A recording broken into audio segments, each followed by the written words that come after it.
Hello, everybody. Thank you for joining us today. This is Ann Geary, and I'm a director at the Golden Crown Literary Society. I'd like to welcome you to the 2020 GCLS Virtual Con and the Sex, Lies, and Lesfic panel. For those of you who are new to the Golden Crown Literary Society, the GCLS recognizes and rewards quality literary works about women who love women and provides learning opportunities, encouragement, and assistance to new and established writers. We have a highly respected writing academy, an annual gathering of hundreds of readers, writers, publishers, and editors, and a monthly GCLS members-only online book club. We invite you to learn more about the GCLS and perhaps become a member by visiting our website, goldencrown.org. The GCLS would like to thank everyone who continues to support us through donations. If you'd like to make a donation, please visit the website and click on Donate. Before we get started, I'd like to share a couple of housekeeping items. We'll have about 5 to 10 minutes at the end of this session for Q&A. We'll try to get to as many questions as we can. Please be sure to use the Zoom Q&A box only to submit a question. This is the section that our moderator will be monitoring. If you happen to run into technical issues, please log off and log back in. This usually resolves most issues. So that'll do it for the announcements. We hope that you enjoy the presentation. At this time, I'd like to turn over the session to your moderator, Curlia Stetz-Waters. Welcome, Curlia. Hello, everyone. I am so delighted to be here with you virtually, and I miss seeing everyone in person. So today I'm going to start out by having each of our lovely panelists say just a couple words about themselves, and then we're going to kick it off. I've got one question for each panelist, but some of the other panelists may jump in, and then we'll have time for Q&A at the end. So, Renee, would you tell us a few words about yourself? Hi, I am a 2018 Writing Academy grad. I published a couple of short stories. My background might let you believe that it's true that I really love to read sci-fi and fantasy. I usually write it as well. I like talking about sex and other things in Lesfic, even though I don't always feel very comfortable talking about it, which is one reason I wanted to have this panel. And I'm so glad we were able to get all these people together and make it happen. So, thank you so much. Patrice, would you tell us a little bit about yourself? Sure. I'm an avid Lesfic reader, fanfic especially. I don't write yet, who knows, anything could happen. I've been a part of GCLS now for like maybe the last four years, and I love it. So what I've been doing recently is beta reading, so that's always helpful, and happy to be here. Thank you, Patrice. JC, would you tell us a little bit about yourself? Yeah, hi. I'm JC Morrison, and I write for Bold Strokes Books. I have a historical fiction series, the most recent of which will be coming out in August. And then I'm going to switch to a contemporary standalone romance, which will be out in November. And all of them have sex in it, so this is a good place for me. Thank you so much, JC. Millie, would you tell us a little bit about yourself? Hi, Correlia. I'm joining you from Ireland. I've also a graduate of the 2018 Writing Academy. As well as writing short stories, I'm an avid reader. I do some reviewing, and I've first came to GCLS in Chicago. I think that was back in 2017. And in the world of Lesfic, I'm as interested in the writers and why they write as I am in what they write. Thank you so much, Millie. And Avery, would you tell us a little bit about yourself? Sure. So I'm an author with Bywater Books. My debut novel, Other Girls, came out in December, and it's a contemporary romance, but it definitely deals with some kind of tougher issues and different types of traumas. And I was in the Writing Academy with Renee and Millie in 2018, and my background is more in evolutionary biology, so I kind of frame questions in my mind in that way. Awesome. Thank you so much, Avery, and thank you, everyone. I'm Corelia Stutz-Waters. I teach for the Golden Crown Literary Society Writing Academy. I'm also an English professor in my other life. I write the Out in Portland series, which is a contemporary romance series set in my favorite city, Portland, Oregon. Admittedly, because it is a lighthearted series, it is all Portland as I lived it back when it was a happy, untroubled city. I'm going to start us off here, and I'm going to start with Avery, and I'm going to give Avery the $1,000 question. Many of us in the lesbian and queer woman community say that we would like to see more realistic fiction, less beautiful billionaire 30-year-olds, and more women like us who experience the real challenges and traumas of life. However, when it comes to reading, many of us read for an escape from the troubling world that we live in. And many authors report, and I've experienced this myself, that their serious books don't sell very well. So my question to you, or questions, why do you think it is that we don't have energy for those serious books?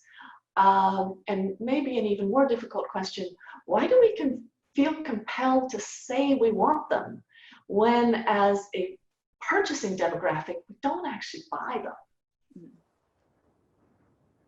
Yeah, it's a tough way to start. So I'll see what I can answer here. And obviously this is my opinion. I think there's a ton of ways to answer this. So I'll just say what has been true for me and what I think might be at play. And I think it depends on, you know, why you read and what you're looking for from that experience. And that differs by each person, and even for a single person, what you need that day, that week, that month, that year, you know. And I think that books do many things. So maybe you're looking for entertainment, maybe you're looking for community, inspiration, maybe you just want to live vicariously through someone else and escape your reality. And I do think books can be important because they can be an escape from reality. And I think that's incredibly important the way 2020 has gone so far. You know, there's a lot going on and there's a lot of pain for a lot of people right now. And my answer would have been a little different prior to 2020 to this question, but I think a lot of us do want to escape reality and really need that emotional break. And it's often easier to escape into a book that is more lighthearted and uplifting and fun. And so I think that's part of it. You know, if I come home and I turn on Netflix and there's a movie about the battle for marriage equality, I know I value that and I want to support that, but I might emotionally only have enough for Queer Eye, you know, and that's okay. And I will watch that until the end of the night. I know you did that too, Corelia. So, you know, Jonathan Van Ness is awesome. So we just need that to get up into the place where we can take the harder stuff, you know.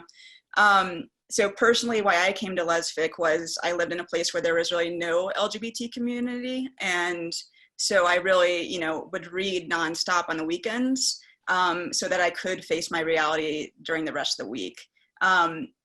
And at that time, those light, happy romances were perfect. You know, the apartment complex is dripping with lesbians. I was all over that, you know, because that definitely was not my real life. But it gave me, like I said, the strength to kind of go through another work week where I wasn't saying my community, my people, you know.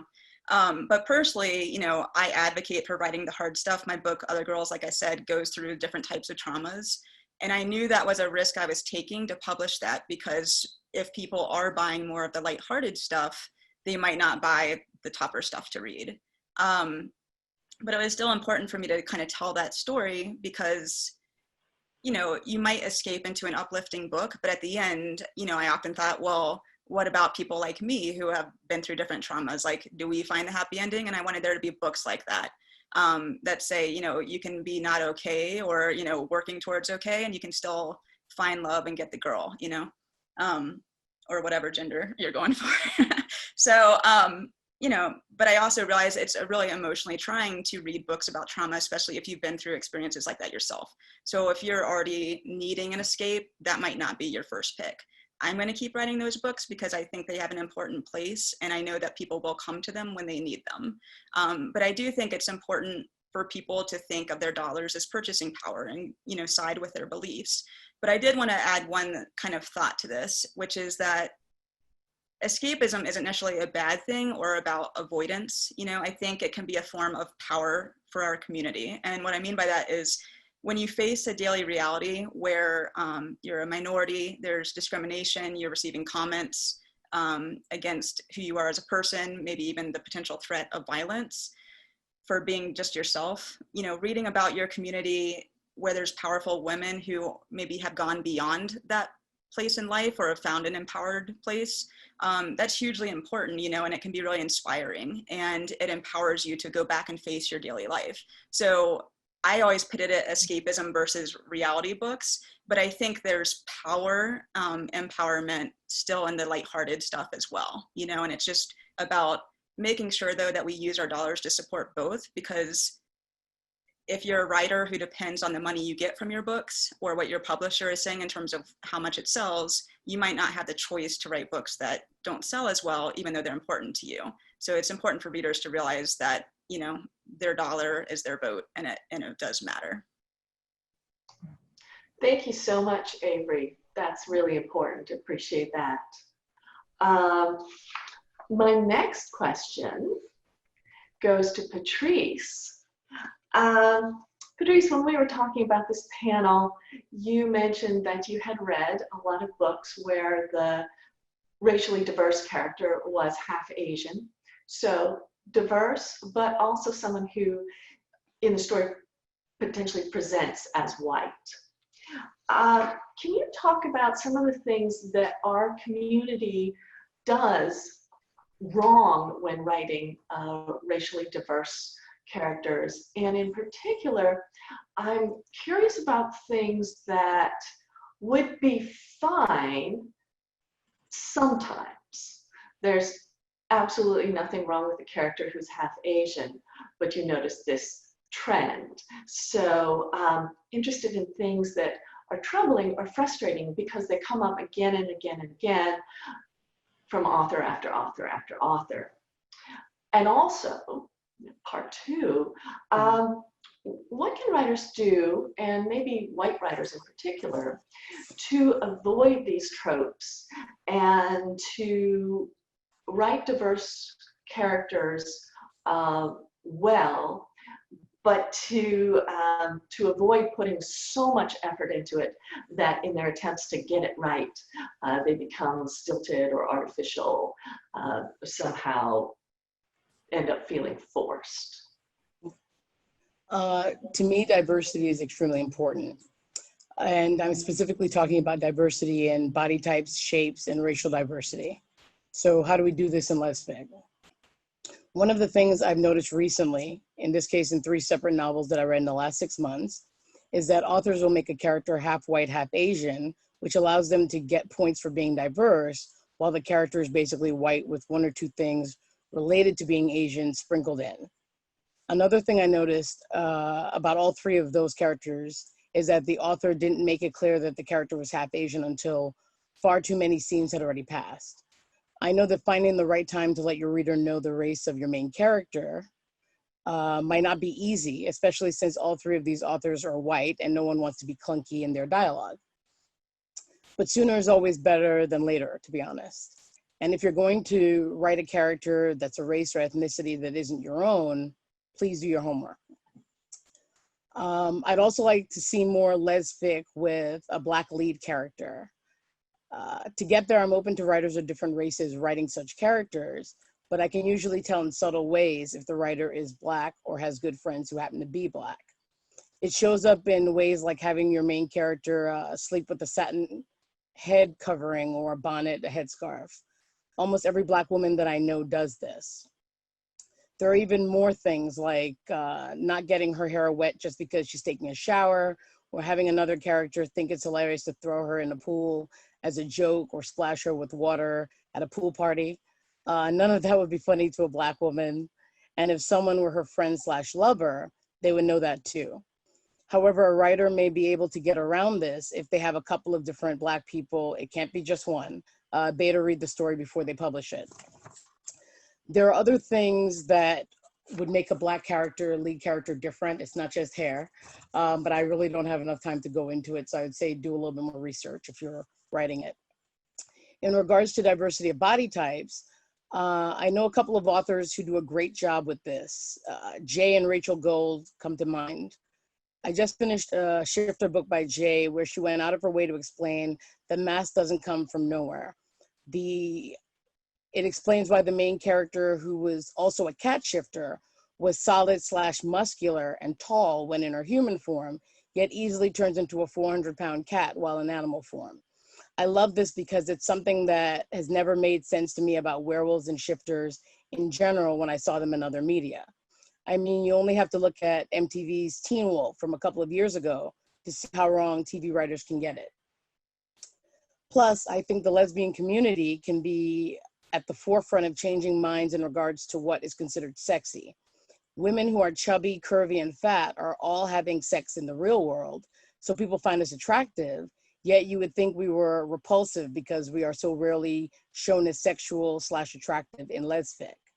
One example would be that some people are really into breasts and bigger women tend to have larger boobs.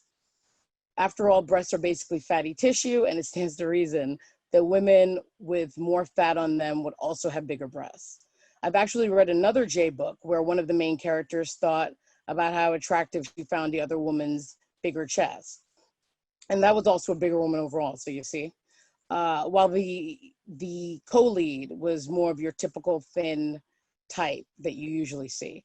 What I'm trying to say is that there are ways to do it where it would not be shoehorned into the story. This is one of those times where I think culture plays a part because, for example, I'm from the Caribbean and there, bigger women are considered extremely attractive, sometimes more attractive than thinner women, so go figure. But like I said before, we can change the culture if we make a conscious decision to do so. Thank you. Thank you so much, and that's a wonderful reminder to writers of the power we have. So thank you so much, Patrice.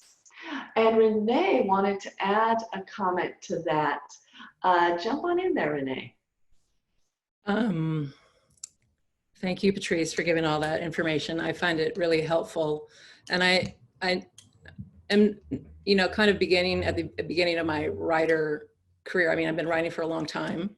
I only published a few short stories, but I do know there's a lot of resources out there for writers, right? Whether there's like Writing with Color, there's Tumblr blogs, there's a whole bunch of resources that I don't even know about, but I know about a few things that I regularly look at. And when I think about some of the characters, as I create characters and think about making, you know, having not just white characters in my science fiction novels or science fiction novellas or whatever I end up having to work on. So I do know that as a writer, I do need to go do that kind of homework and including some like that level of diversity in my characters. You know, at some level, I feel like I get a pass because, you know, I write these stories that are like 5,000 years in the future, right? And so hopefully we solve the racism thing and maybe it's something else that's the problem, but it still doesn't mean that I don't get to, you know, do my homework and pay attention that if I'm going to have a character who's Black or a character who's Indian, of Indian descent or from Brazil and happens to be a mix of a lot of cultures from down there, that I still have to do that homework. And one of the other interesting thing that kind of like brings on to like what Avery was talking about and might like mesh into what Millie ends up talking about is like, if we think about like what Lesfic is and like the radicalism of like where it is, that if escapism and the radicalism of Lesfic is that we as women who love women or non-binary or gender fluid or whatever we want to identify as, like if the radical thing is that we can fall in love and have an happy ending, like if this is the most radical thing about it, because there hasn't been a lot of examples of that until recently, that where, you know, we get to fall in love and we don't die in TV, or we get to fall in love and don't commit suicide in TV, or we get to fall in love and we're powerful and we're sexy and we're all these things.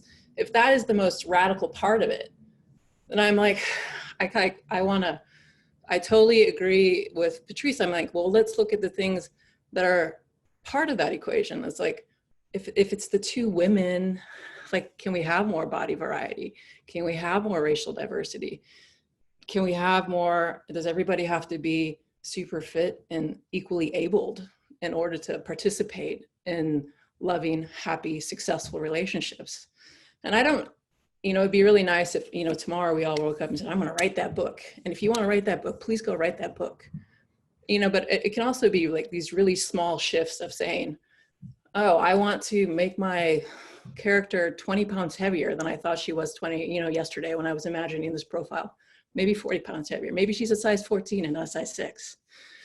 So, I think about it like maybe this is a gradual, like, cultural shift, exactly what Patrice says, where it's like we start to say, how do we make it a little bit more diverse? There's lots of little levers we can do. And like, maybe for you just find that one lever you're comfortable with as a reader or a writer, and you start tweaking that a little bit. Like, I'm going to go explore this. I'm going to go, particularly look for authors of colors and then start to explore that, or whatever that happens to be. But I feel like, I don't know, but that's just some thoughts. Thank you so much, Renee. So I'm going to move on to JC. Question about sex, JC. You noted that a lot of lesbian or lesbic women loving women scenes do not involve sex toys. And so I wonder, why do you think it is that this thing that is part of so many women's everyday sex life doesn't show up on the page of our sex scenes? And also, would you speak to the use of, or lack of appearance of, the dildo in women loving women sex scenes? Do you think that this has something to do with heterosexual sex, ideas about penetration, the penis, issues of the phallus as a symbol or a metaphor? Talk to us about why we don't see many sex toys in lesbic sex scenes. Great, thank you, Karina. Yeah, it's true that a lot of those scenes with sex toys have kind of been relegated to erotica, or novels that are designated as such. And so I think, again, as we've kind of mentioned, we need some market-driven reactions if we want to change that. If either writers get comments from their readership that they enjoyed that scene, or they'd like to see more of that, that would certainly drive it. Publishers look at sales, and so that would certainly drive it. But sales is dependent on a lot of other things besides just the presence of toys or lack of toys. So in romance, for example, which generally sells well, I think a lot of writers are really striving ultimately to show intimacy between the characters. The radical act of love, Renee, if you like. So maybe the thought of bringing in something external diminishes that a little bit. That they don't want the connection between the characters to be dependent on something else besides just their physical contents. That's just a thought, again, my opinion, and just things I've considered about these questions. I can't think of a novel in particular, but it seems to me that when they do have these scenes of using toys, they generally occur later in the story when the characters have established their relationship, they're a little more comfortable with each other, maybe permission is involved, hopefully, and so that may be a factor as well, that we don't think about it as much because it comes on later in the book and we're kind of already into it. And oh yeah, there's that scene, and then we kind of forget about it. One exception I can think of, in something I recently read, was in Andrews and Austin's White Horse Point. And there's a scene where the toy appears as like comic relief. The main character has decided that she wants to experience lesbian sex. She's attracted, dealing with her attraction to women. And so the woman she's chosen, or has sort of chosen her, appears with a strap on. And since she's only experienced, the main character has only experienced heterosexual sex, her reaction is kind of like, oh no, not that thing again. So it's really a great scene. It's very funny. But I think we want to avoid that, especially if we're trying to broaden our readership. If we want to attract more straight women to reading Lesfic, we don't want them to have that same, oh, not that again, kind of reaction if we bring on a scene where there's a dildo, a strap-on toy involved. And I think sometimes, even in scenes where the interactions between the characters are really more about power, I think if we bring in help, again, something external, it might be perceived that we're lacking in that power. And then I think that also ties into your question about the heterosexual aspect of that kind of sex. Certainly, phallic symbols have always been perceived as powerful. So, do we want to be dependent on that, or are we reclaiming that? I think you can go either way, and I think it depends on how it's written, which may put a lot of stress on writers when they're trying to decide if they want one of those scenes, or if they feel one of those scenes is involved. I think there's always the eternal question among the non-lesbian community: what do lesbians do anyway? We hate to answer that with, oh, penetration like you only. So I think that may be one of the reasons why we often start novels without the use of toys, and then maybe it just doesn't feel for the writer that that's something they need or something they want to include for those reasons. But I think if we are looking for more realism, or maybe just more variety, there's certainly no reason not to include that, whatever kind of toy people might choose to want to see or want to use. Wonderful. Thank you so much, JC. Topic close to my heart. Millie, my next question is for you. Many of us, when we read books where all the characters are queer and there's no discrimination and everyone is rich and beautiful, we say, wow, that's really unrealistic. Love it or hate it, it is unrealistic. But we don't level the same criticism in the same way against science fiction and fantasy. We don't say, oh, that's so unrealistic, they have unicorns. So you made the interesting point that many of the authors who write this unrealistic fiction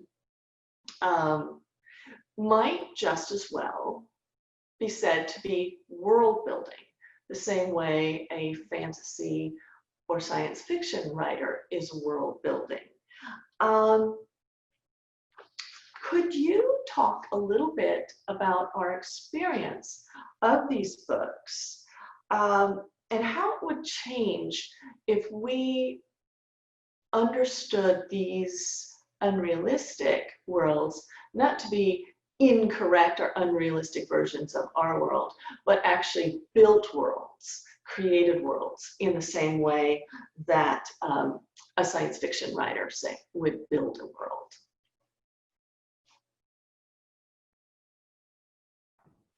Sure. Yeah, it's world building. Yeah, I suppose world building is at the heart of fiction. We don't really think of it like that, perhaps. We relegate world building to the world of science fiction. But it seems to me that, fiction is all about creating a space, creating a reality. But world building is a skill. And I think a good world builder draws you in, no matter how unrealistic it is. I mentioned earlier that I was in the Writing Academy. I remember when I wrote my first short story in the Writing Academy. In fact, you were my mentor, so you had to suffer through the early stages of that. It was hugely unrealistic, but what I was trying to do was I took a situation I was familiar with and tried to create a world as I wanted it to be, turning it from the reality to the world as I hoped it could be. when I first started reading Lesfic, I went looking for it because I couldn't find it. I went to my local bookstore. I mean, I'd worked in bookstores and it just wasn't there, but I was convinced it had to be somewhere. And when I finally found it, I worked my way through it steadily, and I spent several months kind of working through different authors. So people like Karen Colmaker and Radcliffe. And when I kind of got up to breathe, I came to two first conclusions. First of all, there are no periods in the world of Lesfic. They just don't happen. And secondly, queer women need no sleep. So there were all kinds of very strange and unrealistic things going on. But there were other things there too. There were worlds as they could be. So Radcliffe creating hospital worlds that were populated by queer doctors and nurses. And it wasn't just one or two, it was 5 or 6 or 7. Or Robin Alexander turning Louisiana into a kind of a queer utopia, which was very different from my idea of what day-to-day life is like for someone who is lesbian or queer there. And I came across a reader who described her first foray into Lesfic as fairy tales just for me. So not realistic, but the world as it might be, and maybe the world as it could be, a future that we could head for. I'll just finish off by saying, I picked up earlier this week Lynn Ames' 46. It's her new book, and it's imagining the presidency post-November. And President 46 is a lesbian woman, and in the book she has a romance with the 4-star general, also a lesbian woman. And yeah, hugely unrealistic, but there are 2 phrases that go over again and again in the book. One is "from many, one," and the other is "united we stand." And in that book, she's imagining a wildly different presidency from the one that is here at the moment, a different world, a parallel universe perhaps. But to me, good world building is well worth jumping into a whole lot of fantasy. Thank you so much, Millie.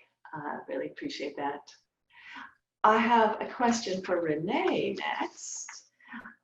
Renee had this charming suggestion that one might take a sex scene from Lesfic and try to act it out at home in the bedroom, move by move. And most of us would find that with most sex scenes, it was pretty hard to recreate in real life. So my question to you, Renee, is how can writers write sex scenes that keep all the heat and excitement, but are also more realistic and something we actually could recreate in the bedroom? Yeah, I have done that multiple times, and I totally recommend it to anyone that you should recreate your favorite sex scenes, because even if you don't succeed, it is successful. So it's a lot of fun, whether anything happens or not. And I was actually, I think I started to do this because I'm one of those readers sometimes when I read something, and if it pulls me out of the story, and it occasionally happens, sometimes I'm just like, okay, this is not realistic, that's great. Or, I don't know what circus performer you are, or you're a contortionist, and that's great. But every now and then I would be like, I got it. Like, how could I, my hand goes where, and where are you, and what are you wearing? There's like no way that it could happen without me breaking my wrist, or me losing 50 pounds, or me being able to bench press 250 pounds, right? I still have fun with it, which I think is the point. But, when I think about like, well, how do we make them more realistic? I think I would encourage writers to do this exercise. Like, take your favorite sex scene that you wrote and act it out. And maybe you imagine that you're 40 pounds heavier. Maybe you imagine you're 20 pounds heavier. Maybe, I don't know, maybe you don't go to the gym as much, you're not that fit. Like, what would it really, could you really hold that position for that long? Could you, like think about that. We're writers, we're supposed to be able to imagine this, like do that exercise for yourself. And then I think like another thing I haven't done this, but I've been thinking about doing this, and is, visual artists use references all the time when they create art. Like I would encourage you to watch porn, like go find some really queer positive, sex positive, women positive porn. It exists, stuff that's created by women for women. And usually you see a lot of different body types, a lot of different hair states, a lot of different other things there, and sex positions that I've never done, and like describe them, and a lot of times some of them are using safe sex as well. I've been looking at the Q&A a little bit, and talking about safe sex, and like some of them do incorporate using safe sex techniques in the sex scenes. And like, is it sexy? I mean, I think if you find it sexy, you can probably write it sexy. I mean, I think we have to rely on a lot of the different things. I mean, I remember in the Writing Academy, we talked about layering, like, not only what does it feel like, what it looks like, well, what sounds are you making, or is the protagonist making, and the partner making? Like, think about what emotions. I mean, at the end of the day, I tend to connect mostly with sex scenes where it's not just sex. Like if I just wanted, something about forking, I'll do my Good Place imitation of bad language. And, I might read something else, or I might go read erotica, and which there's nothing wrong with that. I read a lot of smut on fanfiction. I read a lot of explicit stuff. I like reading it.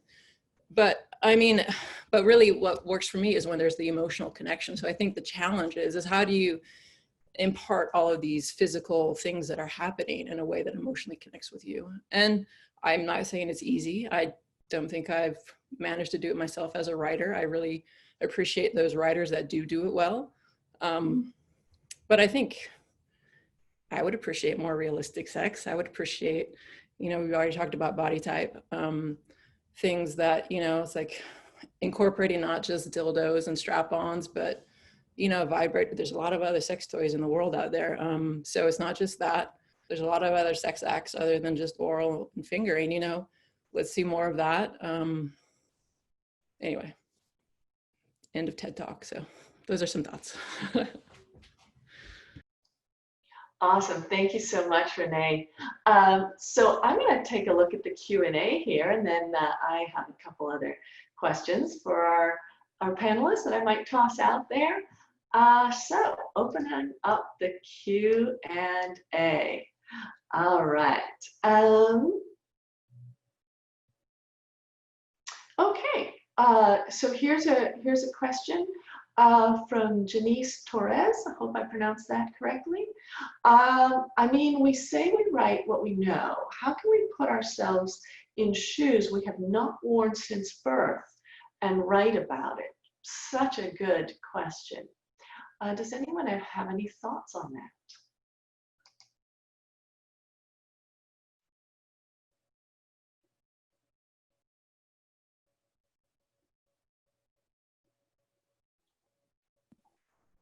I'll go.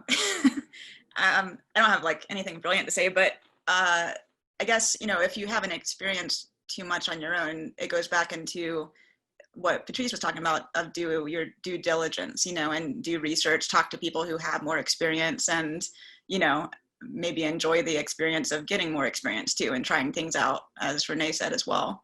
I don't know, maybe to call on JC there, since she's written quite a bit more than I have. Sure, I'll jump in. I think, one of the things about writing is imagination, and not just in the fantasy sense, although certainly major props to that world building skill and that kind of thing, but just imagination of what someone else's life is like. If you don't have the awesome experience of having friends of other races, imagining what it would be like. I live in a very white community right now, but I luckily came from a more diverse city, so I have had that experience, and so I don't have to totally rely on my imagination, but I don't live in that skin, absolutely. And so there's a lot to be said for, even though I am a minority in the sense of being, not heteronormative, what is it like for those people? What is it like when, you know, you wake up every day and this is your reality, even though we've talked about escapism, not as a bad thing. But I think that's a lot of what's involved in writing is the imagination and the willingness to free from what you were born in and go into some other place and some other time and some other body. And I think you can also, I appreciate what you said, but I was also thinking that it could be as simple as Googling. Like, you know, you can just literally do a little bit of research and find that people have written about their life experiences in such a way that you can take pieces of it, you can read it and better understand. It'll help your imagination to be broadened, and then you can write that into your character. I'd also say that, I mean, from a writer perspective, I've read a lot of different, there's that write what you know, but then other people are just like, really? Other people have phrased it as write what you want to know, right? Because that's what's going to drive you to do the research. That's what's going to drive you to learn more about things. So I wouldn't, I think about things about that and like, yeah, I write a lot of fantastical stuff and maybe I make up a whole bunch of it and that's great. But, there's parts of it I'm just like, oh, it's totally not related to sex, but I need to go learn more about AIs because I have an AI in my novel or something like that. But so it's like, I think there's this aspect of, it's not just what you know. I mean, I think if there's common things about how people, humans operate in this world. And so it's like, everybody wants to feel love. Everyone wants this. And like, yes, totally what Patrice said in terms of like, people have written this, like, please go read it and think about, how you want to learn it and like, write about what you want to know in addition to what you do know, because I think that's where potentially a lot of growth can happen.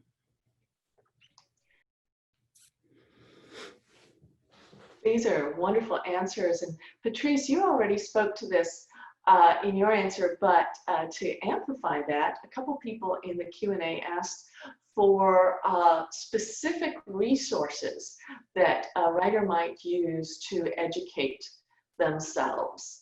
For a white person to write a Black character,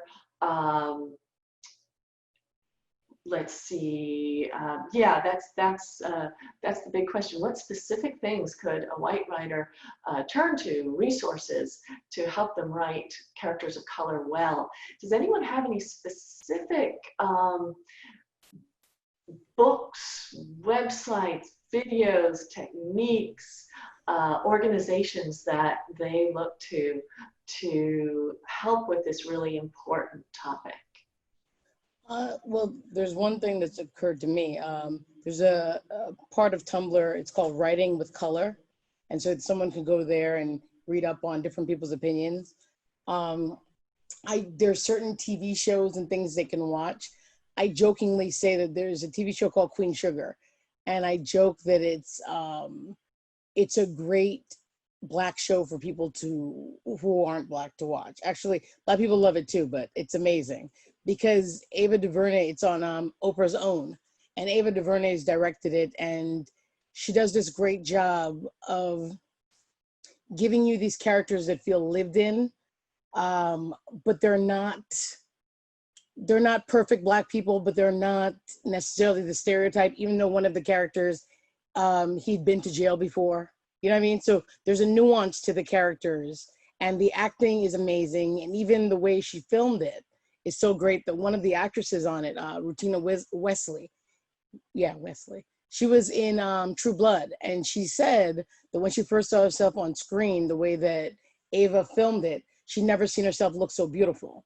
And she's a dark-skinned Black woman, and I think part of that's the lighting and all these different layers. But the bottom line is, it's a type of characters where you can watch it and you can kind of read into what the average Black family, in the South might be dealing with. It's really, really good. And then there are other shows. Insecure is pretty amazing right now, especially. And, it's a show it's on HBO that a lot of non-Black people love. I recently told Renee about a show called, what is it, 20? Yeah. And it's funny because I'm big on wrecking things, like recommending fanfic or TV shows or whatever. And I was talking it up, and I didn't really think, at a certain point I was like, I don't know if she's gonna really be into this. But lo and behold, not only did she like it or was interested, she went and watched the whole series. It's 8 episodes, half an hour each. And it's a show with a lesbian lead who's more of a stud, which is basically a butch Black woman. And it had such a variety in it. It's really amazing. There's even another lesbian character there's more than one lesbian character, obviously, but there's another one where she looks butch on the outside. So the lead is not really interested in her because she's more interested in like girly girls.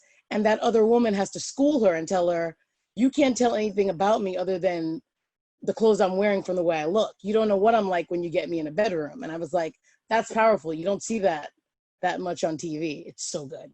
So yeah, these are just some things.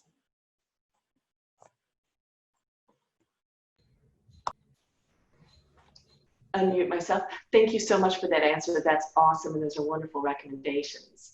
A lot of people in the Q&A want to know what sort of woman-loving, woman-friendly porn they should be watching. Does anyone have any porn recommendations? What? Sorry, I was like consulting my my behind the scenes person. Girls, what out west? Girls out west. But there was, I remember it's older now. It was based in San Francisco. It's like pink. Crap, I can Google it and find it. But I really liked it because they had so many different body types, so many, there were Black women, Latina women, there were androgynous women, there were toys, there were dental dams, there was like, anyway, I don't know if anyone else has recommendations, but I think if you do a little Googling that you will, and you might have to do multiple cross searches, because I do think it's important to support porn that's produced by women or for women. I mean, the porn industry itself is very problematic. I've done a little bit of reading, and it like, you know, it's a little squishy, you know, it's like, so I think you have to do your research and kind of like go back to what Avery said, where if you're going to pay for it, like try to make sure you're supporting something where it does good, or it's like supporting women produced stuff, or queer, I should just say queer produced stuff too, because it doesn't have to be women to be good, I think. So that's one. Ooh, look, there's some stuff people put, but anyway, I'll look for the specific one, but if anyone else has recommendations, go for it. I think folks are putting some great recommendations in the chat field. So if you haven't checked that out, make sure to take a look at those. I am blanking on the best lesbian porn director. I love her so much, and I absolutely cannot remember her name right now. So if she comes to me, I will post that in the chat for everyone. She has a film entitled Teenage Lesbian, which is actually classier and more thoughtful than a lot of non-porn films. Hopefully her name will come back to me. It's totally gone. Does anyone else have any porn recommendations? So not porn per se, but I never really found anything I liked very much in that respect. It was usually, you know, the stuff that we all cringe at in terms of depictions. But I would always go to kind of Radcliffe's short stories, her erotica, in terms of being maybe authentic and, you know, kind of getting inspiration there. I do have a friend who liked a site, maybe you guys have heard of it. I think it's like Lucy Makes Porn, Lucie, or something like that. I've never watched it, but she said it was like more authentic in terms of women loving women. So feel free to Google.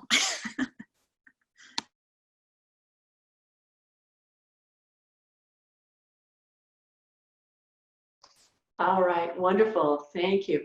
And just as a little shout out to an organization that I really like here in Portland, there's a program called the Mystery Box Show, and true stories of sex. So once a month they put on a show, and 5 or 6 people tell real stories from their sex lives, and they are touching and funny and weird and marvelous. And right now the show is online, so I would definitely check that out for some inspiration. It's called the Mystery Box Show. All right, so another question here that's definitely an interesting one to me. This comes up a lot in the college classroom as well. What are your thoughts on trigger warnings in books that include traumatic events in the story?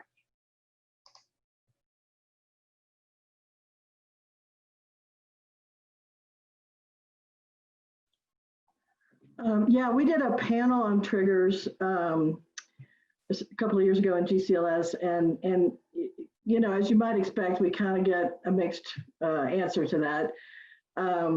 Certainly, I think there needs to be something in the blurb, especially, you know, the thing on the back of the book, especially if there's some real explicit issues, traumas, subjects that are addressed in the story.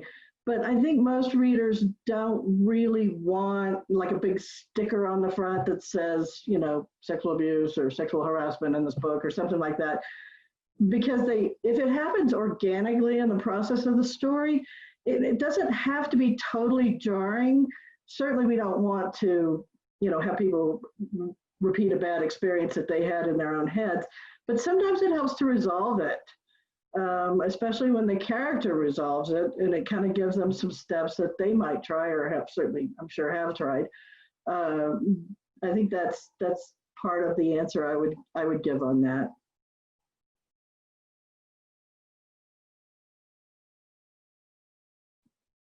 Yeah, I think for my book, like I said, there's a few different traumas, the main one being bullying. There's a little bit of domestic violence in a past situation. And I think it really is important to at least put some token of that in the blurb so people know what they're getting into. And, you know, you want to be transparent. So you're not saying, hey, there's a minor like bullying thing and then have some major triggering event in there as well. But I agree with what you said, JC, about build up. I do wonder though if we will move more towards a kind of a rating system, like with movies and things like that over time, which, you know, has its pros and cons. So It's, All right. I mean, it's very common in fanfic to have all of that stuff, like a lot of tags.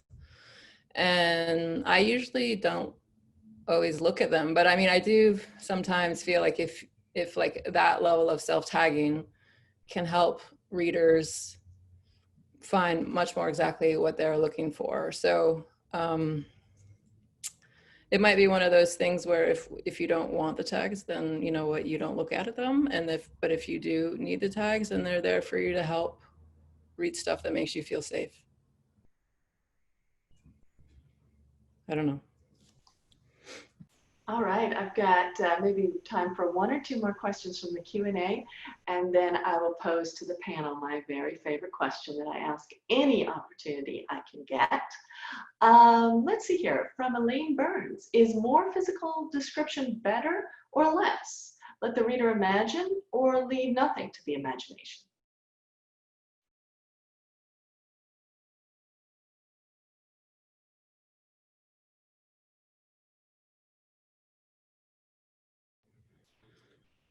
I think you'll get answers to that, and you know, every person would have their own preference.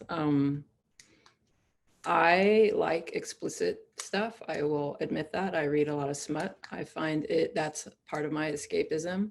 I don't really write it well that much, but so I don't know. It's like maybe I'm like what was the fairy tale? He's like, oh, she wants it just right. And so for me, I want it just right, which is like, yeah, give me some details, but you know, let there be a little space for me to imagine. But I am not really fond of the fade to black. I mean, it's fine. I read books like that, and I'm just like, in my brain, I'm like, man, I really wish I had some more detail about that.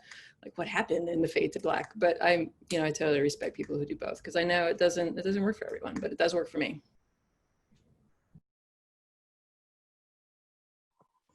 I also like descriptions. I think that it just helps me to set the scene. I mean, to me, there can be limits to what's too much, but like she said, like Renee was saying earlier, it has to do with what your preference is. Because for me, if it's in my, I guess, the trope that I love, then, you can't really do too much. I'm okay with it, that kind of thing. So it really depends. I would lean towards more descriptions than less, because I love painting that picture in my head. So. Yeah, I think, putting descriptions in as far as, what do things feel like? What are the emotions happening to really draw that reader in? But again, like the Goldilocks situation with Renee of, you don't want so many details that the writer's dictating everything for you and you don't have any imagination and can't pull from your own experience. And, that's what I think a lot of people enjoy when they read, is to, resonate and connect with it.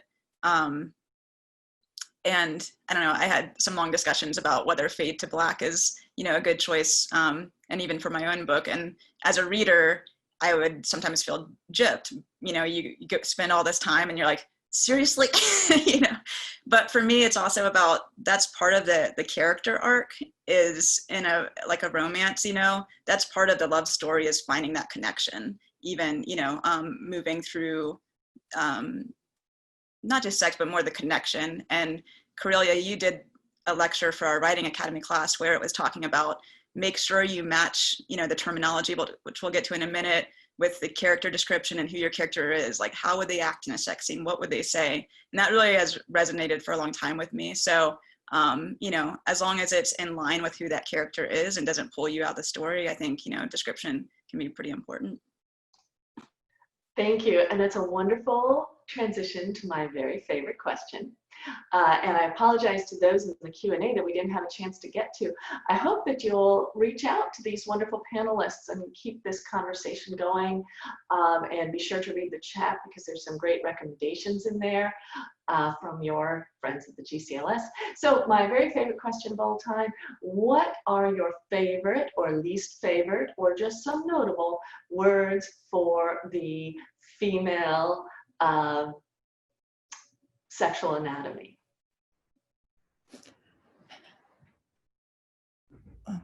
Well, Lesfic has produced some really extraordinary words for the female anatomy, some of them quite otherworldly. And the ones that stood out for me, I had a discussion about this with Susan Maher once, were, try and guess what these are: steaming hooch and which is not, which are unforgettable.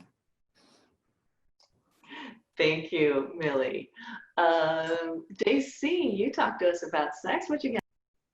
Yeah, I know I talked about toys, but I kind of go with the clit, that's my go-to. Absolutely classic. One of my favorite things. Renee, how about you?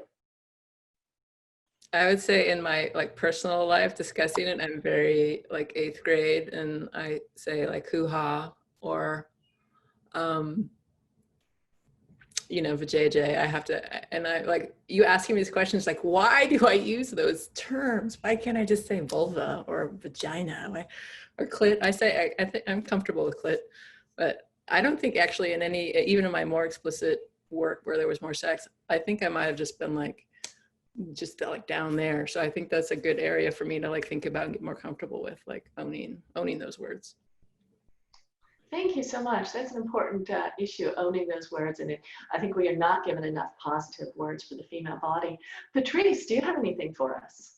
I do. So for me, I like the words boobs and breasts. They're interchangeable. I think they're fine. But my favorite word is pussy. I love it. I think it's a great word. I think it's both sweet but super sexy, and it's got all these layers to it. So yeah, I think it's it's kind of clear what's going on, you know. Yes, you could use a word like vagina, but you know, we're not in a health class here. So yeah, it's just, I do love the word pussy. So when I saw this question, I was like, this is a great question. And normally in my day-to-day life, I wouldn't be using that word too much, but yeah, it's my favorite. Thank you. Thank you so much. And Avery, who remembers my class, thank you. What words would you like to share with us? Well, given that I struggled even saying vulva to the veterinarian the other day about this issue my dog was having, despite having taught anatomy and physiology, you know, I feel like clit is a strong contender. I know in reading before I started writing, like center and wetness was a bit more, you know, less obvious and a bit, I don't know, of a soft anatomy situation there, so. Well, and I will leave everyone with lavender candy box. Thank you all so much for being here. It is 12:01 over here in Oregon, which means we are out of time wherever you are. But thank you so much to the 100 and some people who have joined us. So wonderful to have you with us. Thank you to our lovely panelists and to the Golden Crown for making this possible. And I am looking forward to seeing all of you in person, healthy and happy next year. So thank you all so much for being with us today. Thank you, Corinne. Appreciate your work on all this. Thank you. We appreciate it. Thank you.